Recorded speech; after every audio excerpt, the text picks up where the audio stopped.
नमस्कार, मैं मंजरी प्रधान। आप देख रहे हैं न्यूज लाइव। उपराष्ट्रपति चुनाव के लिए नामांकन कल। एनडीए उम्मीदवार सीपी राधाकृष्णन के सामने होंगे इंडिया ब्लॉक के सुदर्शन रेड्डी। उपराष्ट्रपति चुनाव को लेकर सरगर्मी तेज हो गई है। इस बीच एनडीए संसदीय दल की बैठक में प्रधानमंत्री नरेंद्र मोदी ने उपराष्ट्रपति पद के एनडीए उम्मीदवार सीपी राधाकृष्णन का परिचय सांसदों से कराया। प्रधानमंत्री ने कहा कि ये ओबीसी समाज से जमीनी नेता है और सहज स्वभाव के हैं। सीपी राधाकृष्णन कल उपराष्ट्रपति पद के लिए नामांकन दाखिल करेंगे। वहीं उपराष्ट्रपति चुनाव के लिए इंडिया गठबंधन ने सुप्रीम कोर्ट के पूर्व जज बी सुदर्शन रेड्डी को अपना उम्मीदवार घोषित किया है।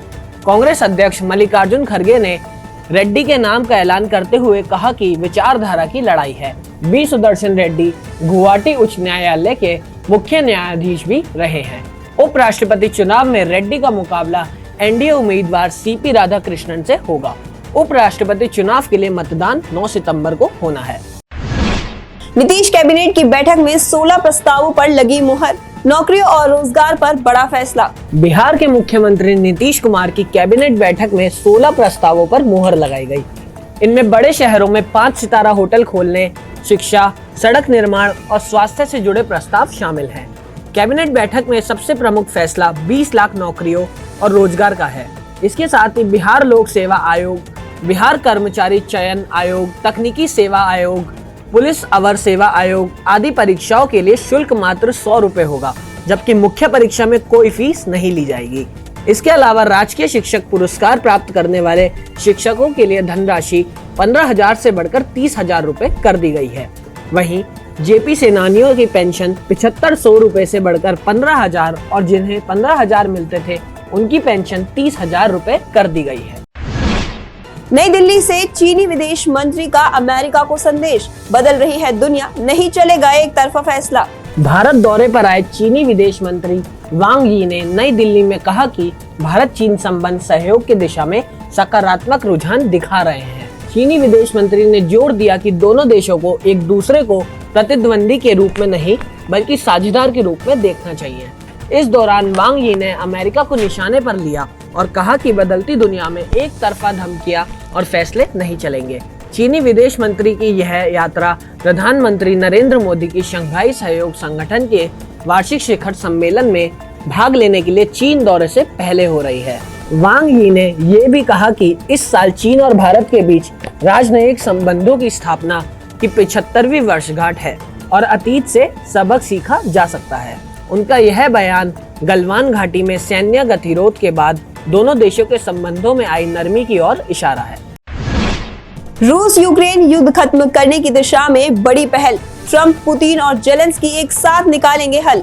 3.5 वर्ष से जारी यूक्रेन युद्ध के जल्द खत्म होने के आसार बन रहे हैं।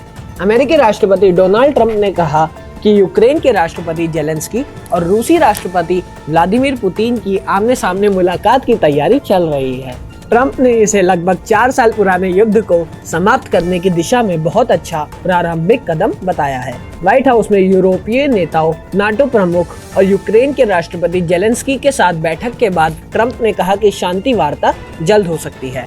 ट्रंप ने कहा कि राष्ट्रपति पुतिन भी युद्ध नहीं चाहते हैं, इसलिए यूक्रेन में युद्ध खत्म होने की बेहतर संभावना है। सब ठीक रहा तो पुतिन, ट्रंप और जेलेंस्की की त्रिपक्षीय शिखर वार्ता होगी। वहीं यूक्रेन के राष्ट्रपति व्लादिमीर जेलेंस्की ने कहा कि उनकी रूसी राष्ट्रपति पुतिन के साथ बैठक की कोई तारीख तय नहीं है। जेलेंस्की ने यह भी कहा कि हम त्रिपक्षीय बैठक के लिए तैयार हैं।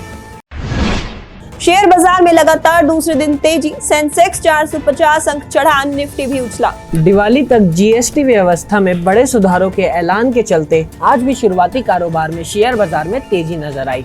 इस दौरान 30 शेयरों वाला बीएसई सेंसेक्स शुरुआती कारोबार में 203.44 अंक चढ़कर 81,477.19 अंक के लेवल पर पहुंच गया।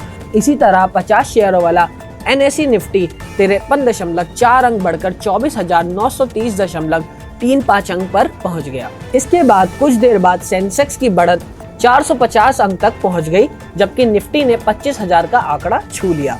वहीं एशियाई बाजारों में शंघाई का एसएससी कंपोजिट सूचकांक और हांगकांग का हैंग सेंग सकारात्मक दायरे में कारोबार करते रहे, जबकि दक्षिण कोरिया का कॉस्पी और जापान का निक्केई 225 सूचकांक गिरावट के साथ बंद हुआ।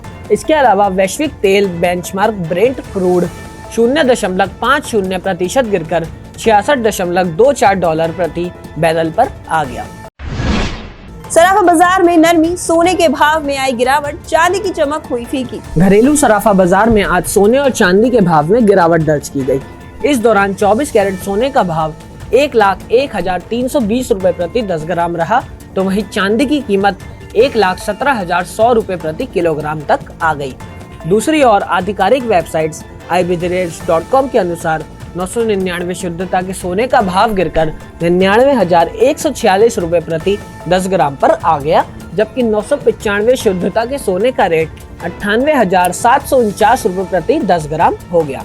इसके साथ ही 999 शुद्धता की चांदी का भाव 1,13,165 रुपए प्रति किलोग्राम दर्ज किया गया। मनिका विश्वकर्मा बनी मिस यूनिवर्स इंडिया। 74वीं मिस यूनिवर्स प्रतियोगिता में करेंगी भारत का प्रतिनिधित्व। राजस्थान के जयपुर में आयोजित मिस यूनिवर्स इंडिया 2025 प्रतियोगिता का ताज मनिका विश्वकर्मा के सिर सजा है।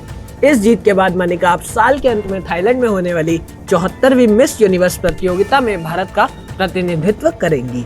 मनिका मूल रूप से राजस्थान के गंगानगर की रहने वाली हैं और दिल्ली में मॉडलिंग करती हैं। इससे पहले मनिका को मिस यूनिवर्स राजस्थान 2024 चुना गया था। अभिनेत्री और मिस यूनिवर्स इंडिया की जूरी सदस्य उर्वशी रौतेला ने कहा कि मनिका निश्चित रूप से मिस यूनिवर्स में हमें गौरवान्वित करेंगी। वहीं मिस यूनिवर्स इंडिया 2024 की विजेता रही रिया सिंघा ने कहा कि मनिका ने बहुत शानदार प्रदर्शन किया है। उसने 50 अन्य प्रतियोगियों के साथ प्रतिस्पर्धा की है। रिया सिंघा ने कहा कि मैं उसे मिस यूनिवर्स प्रतियोगिता के लिए शुभकामनाएं देती हूँ। आज के लिए बस इतना ही। कल फिर मिलेंगे देश दुनिया की नई जानकारियों के साथ। तब तक के लिए देखते रहिए और सब्सक्राइब करिए IIMT मीडिया।